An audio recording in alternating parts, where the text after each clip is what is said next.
మీ mobile నంబర్‌లో 14 గాని, 41 పేరు గనక ఉంటే గనక ఇమ్మీడియేట్‌గా ఈ నంబర్‌ని తీసేయడానికి ట్రై చేయండి.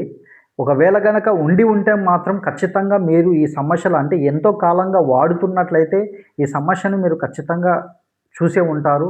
ఇలాంటి వాళ్ళకి అంతర్గత శత్రువులు ఎక్కువగా ఉంటారు. అంటే మన వాళ్ళే మనల్ని మోసం చేస్తూ ఉంటారంటాం గదా!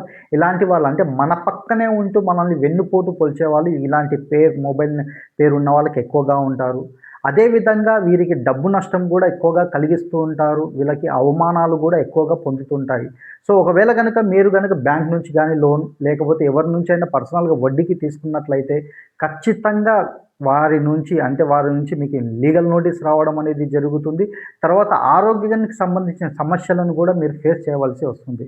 సో, లోన్‌లు తీసుకునేటప్పుడు చాలా జాగ్రత్తగా ఆలోచించి 1, 2 సార్లు మధ్యవర్తిగా సంతకాలు మాత్రం చేయకండి.